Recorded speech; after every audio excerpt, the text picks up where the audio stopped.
Corona virus ने बरतानिया और दुनिया भर की फैशन इंडस्ट्री को शदीद ज़ख्म पहुंचाई है। स्टोर्स, वेयर हाउसेज और शिपिंग कंटेनर्स तैयारशुदा मलबूसात से भरे पड़े हैं। अब जबकि दुनिया भर में रिटेलर्स दोबारा खुल गए हैं, लाखों मसनूआत पर मुश्तमिल स्टॉक्स से जान छुड़ाना बहुत मुश्किल नज़र आ रहा है। या तो वो इसे सस्ते दामों बेचें, ऑनलाइन फ़रोख्त करें या अपने पास ही स्टोर कर लें। Real estate company Knight Frank के मुताबिक बरतानिया में fashion industry 6 million square feet आरजी वेयर हाउसेज की जगह की मांग कर रही है।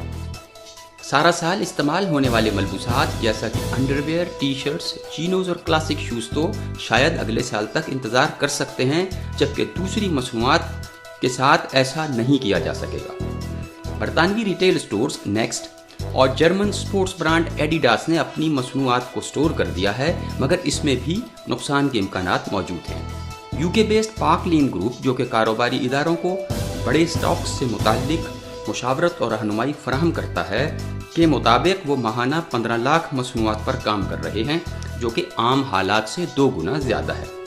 अमेरिका में अप्रैल के दौरान कपड़ों की फ़रोख्त में 90% कमी आई है। बरतानवी फैशन की सनत को अपने स्टॉक्स और तैयारशुदा मसनूआत की फौरी फ़रोख्त और नुकसान के अजाले के लिए मुश्किल फैसले करने पड़ेंगे, क्योंकि ग्राहक खरीदारी से गुरेज़ां नज़र आ रहे हैं। मुकीम अहमद, चैनल 4, लंदन।